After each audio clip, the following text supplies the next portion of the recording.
welcome to Decoding the World of ETFs presented by Mirai Asset. And today our topic is going to be talking about the impact of the cost in passive funds. How much does it really matter, and how much of a factor should it be in this discussion?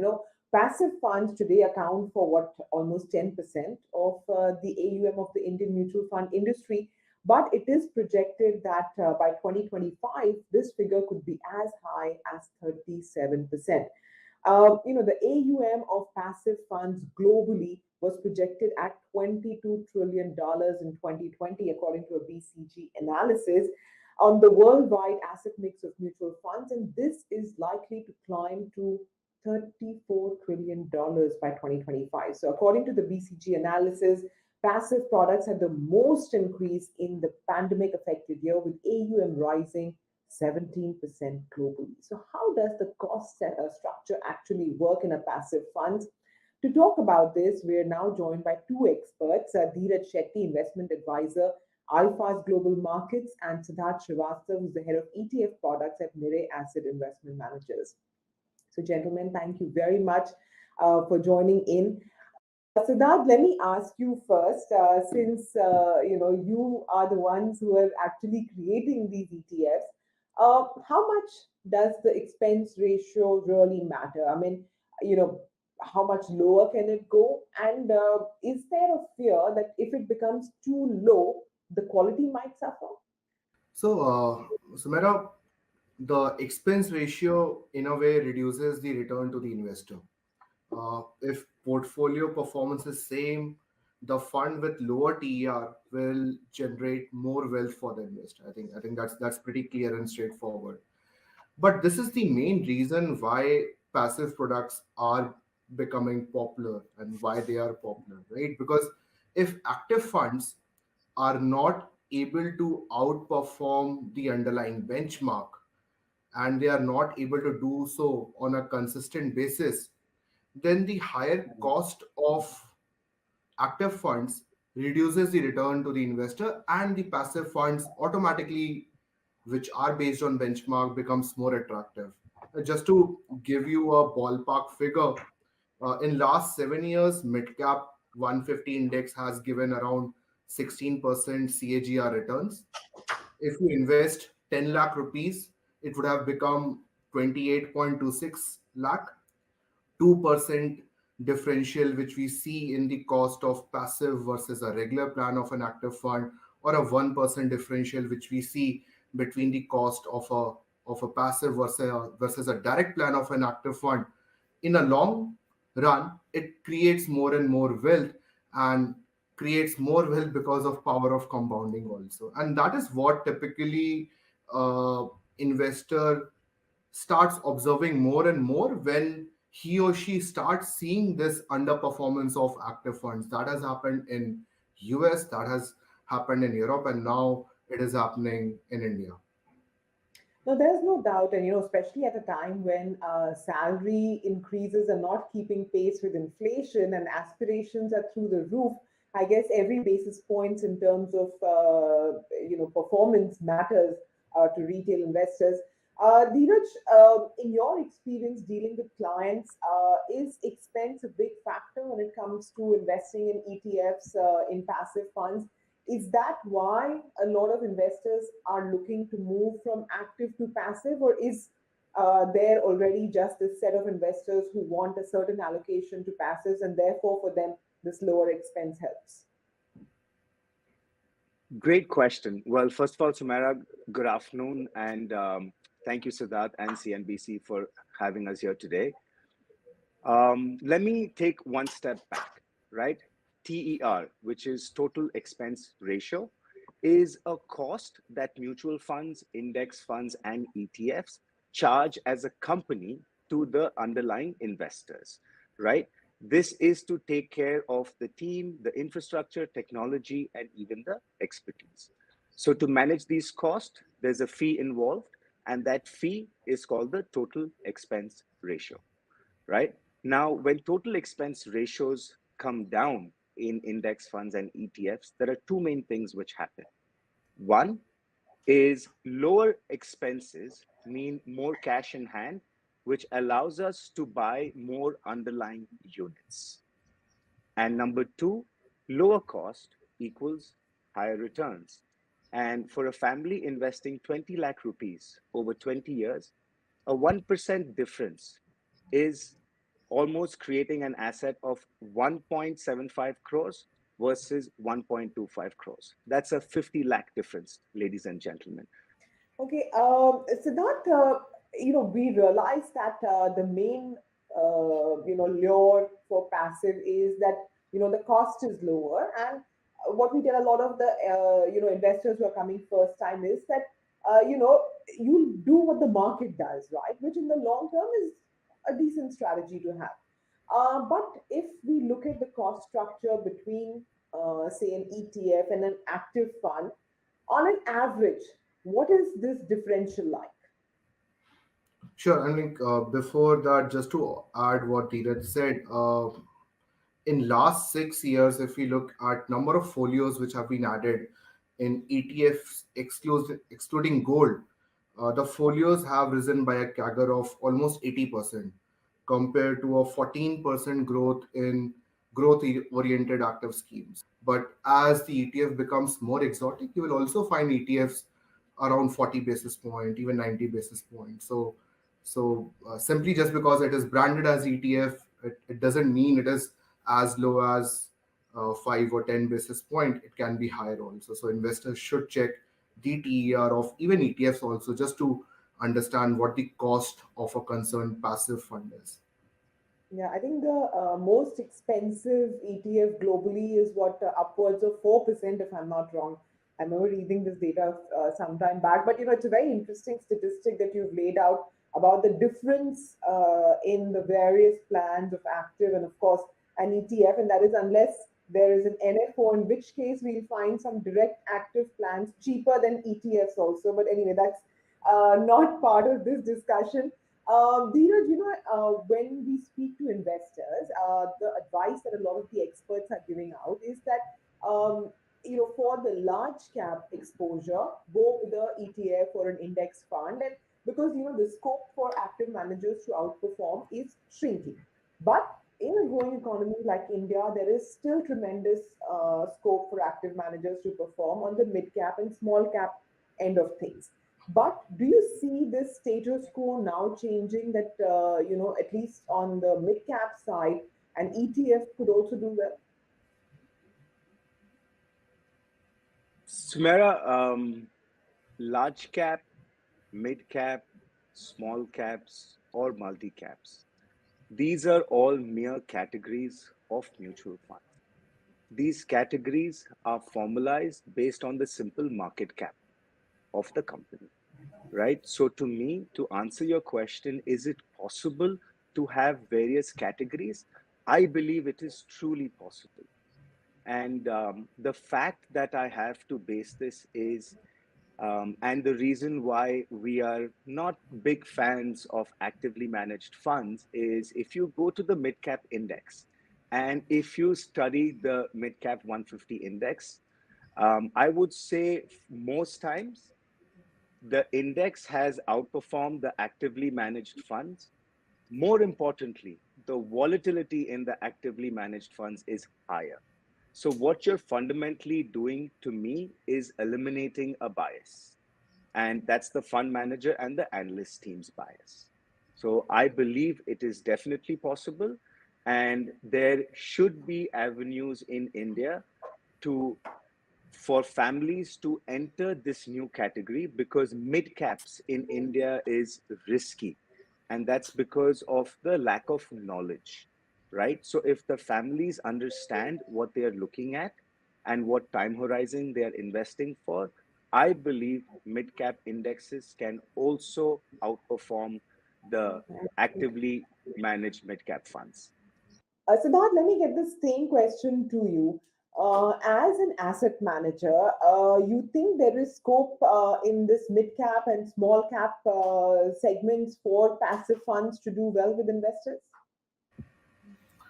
I think, Sumera, we should always look at the data, and data right now is freely available to a lot of investors, and that's why people are seeing what we are seeing, right? If you look at last 7 year performance, 95% of mid cap funds, regular plan, have underperformed the mid cap 150 index, 95%. And if you're looking at direct plans, then 71% of them have underperformed the mid cap 150 index, which is a very, very huge number. But on top of that, what one thing which we don't look at is probably the consistency, and which is also kind of a concern because if you look at last 5 calendar years, then there is no mid cap fund in the regular category which has outperformed the mid cap 150 index in all 5 calendar years, or even 4 out of 5 calendar years. You'll find only four mid cap funds which have outperformed the mid cap 150 index in 3 out of 5 calendar years. So, as Dheeraj was mentioning, that that volatility of this performance in active category is also high, and that just simply comes out in the data. And one thing typically we hear is that in the bull phase the active funds tend to do well. Even if you look at 2020 or 2021 data, the majority of mid cap funds have underperformed the benchmark. So I think while earlier we have been talking about large cap category a lot, whether Nifty 50 makes sense than the large cap active funds, I think the conversation should also shift towards the mid cap category, because the data which we are seeing right now, it's pretty concrete on saying that even in the mid cap segment, an ETF or an index fund on these benchmark much makes a lot of sense. No, absolutely, and this data is an eye opener. In fact, really for me. But Siddharth, one more question for you, and is that will tracking error also go down because the expense ratio is going down? I mean, what is it that constitutes tracking error? Is it just the expenses, or is it also are there some factors of recalibration which account for this? So actually, tracking error is dependent on multiple things. Apart from the expense ratio, I think the most important thing is how replicable the underlying index portfolio is. Because the ETF or an index fund simply buys the underlying portfolio whenever there is an inflow of cash, and simply sells the underlying portfolio when there is an outflow of cash. If the fund is able to quickly sell the underlying assets, then the tracking error, the impact is low. Yeah. And because, for example, let's say in Nifty 50, all the constants are liquid. But can we say the same thing if there is an index fund or an ETF which is going to be there on, let's say, a small cap category? Do you find same amount of liquidity in that category?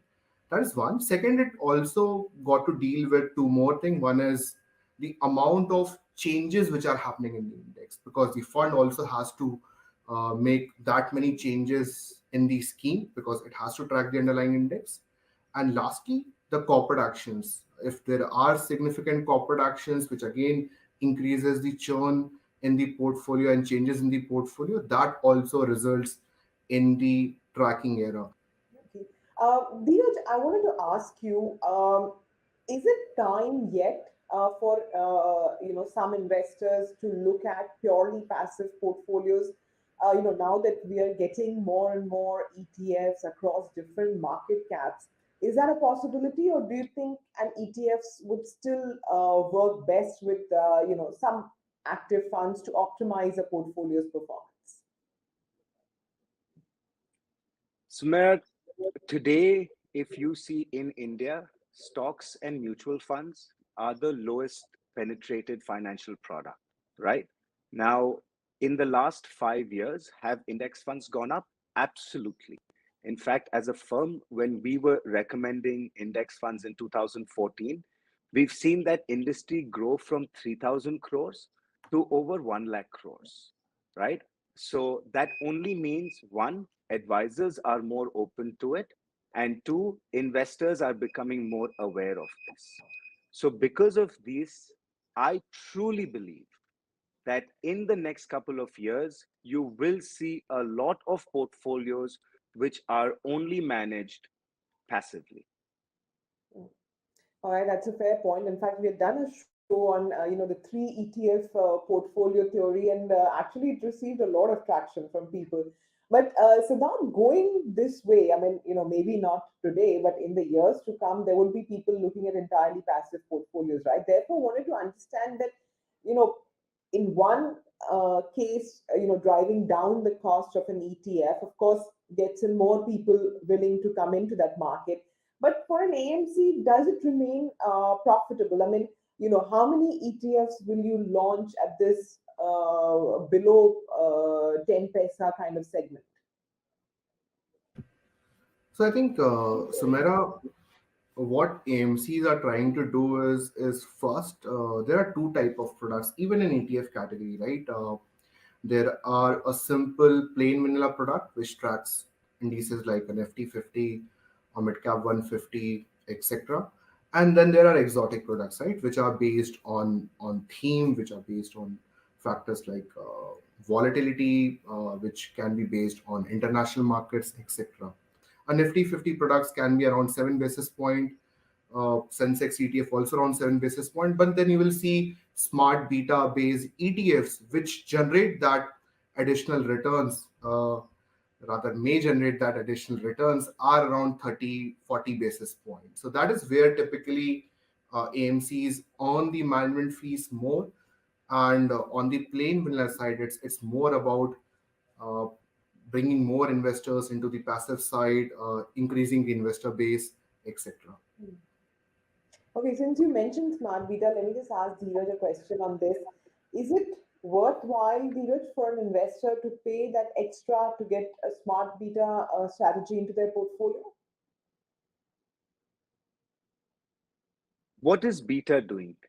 Beta is decreasing your risk in terms of your risk adjusted return, right?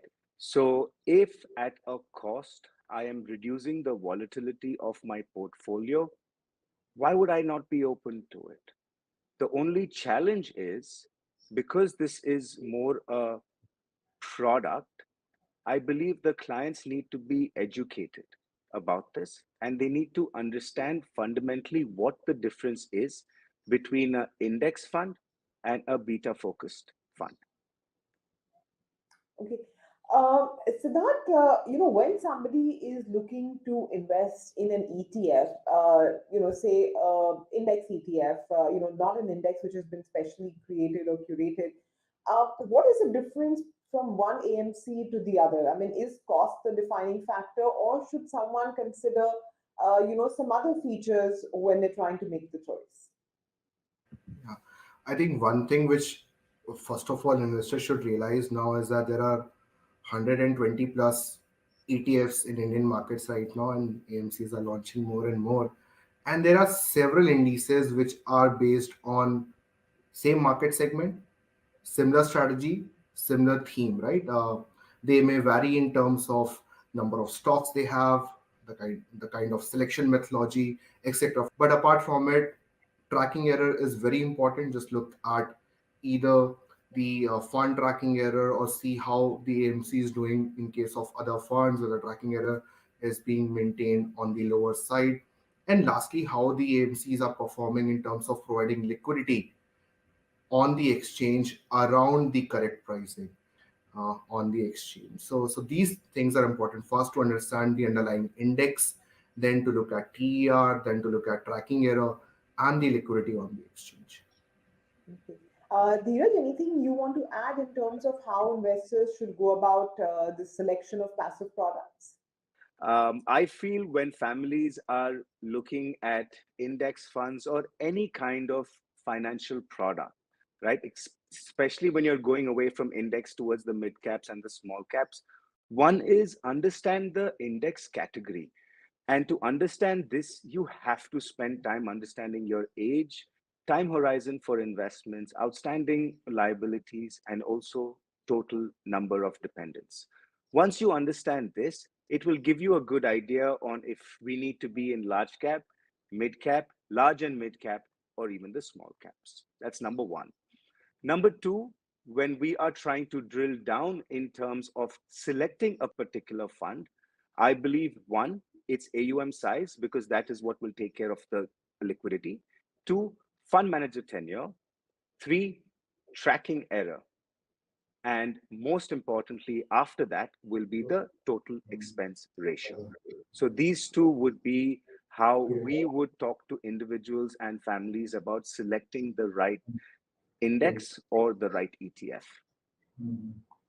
Okay. Siddharth, with this, there's so many new kinds of ETFs being launched, and some of them have very, very low market share. It seems like the base is constantly increasing, but for each ETF, the market still remains, very low. Are there concerns that investors should know about in terms of the liquidity over here? So, size of a fund actually matters less in case of passive than probably it does in case of an active, because ultimately, if I have a 5 crore rupees ETF, I'm investing in same set of stocks, uh, forming part of the index in the exactly same proportion. If I have 100 crore ETFs, I am doing the same thing. So typically, size doesn't impact that much. But yes, if let's say it's way down, almost we are seeing a 1 crore, 2 crore rupees uh, ETF also post NFO, then there the issue of creating that basket to track the index becomes questionable, right? How well can you create a basket with such low AUM? If the AUM is low, the number of participants are also low. But there lies the basically the expertise of the AMC as well as the market maker, which the AMC has appointed to provide the quotation of those ETFs around the right prices for whatever liquidity the investors wants to have on the buy side or on the sell side. Okay, so just one final question then before we wrap up. Dheeraj, we spoke about how to select, an ETF, but a lot of people are even confused that, if suppose a decision is made that you want some passive allocation in your portfolio, they're unsure whether to go for an ETF or an index fund. How is that decision made? Is that also cost dependent? I believe all of these need to come together in order for a country like India to have more and more investors come in. We have fundamentally been followers, all of us. We've fundamentally been followers. So if our neighbors and our friends and our relatives have invested, only then do we get the confidence. But I go back to my previous experience of seeing the large cap index industry in 2013, 14, 15, and how that has grown. To me, that gives me a lot of faith that this is going to grow. And it is not only about the cost, it is also about the awareness and the liquidity. Because today, the perception is index funds are a little bit more liquid than ETFs. But that, I believe, in the next couple of years will change considerably.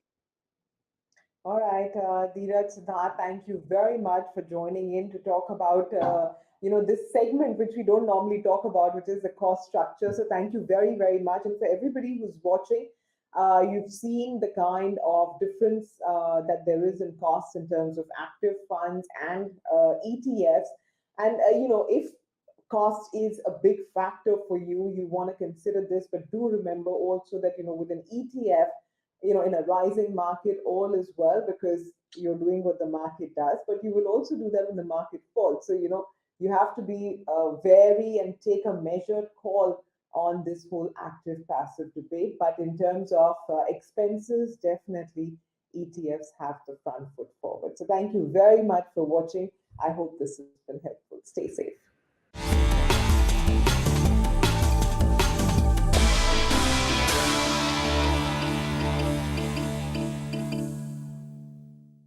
Mutual fund investments are subject to market risks. Read all the scheme-related documents carefully.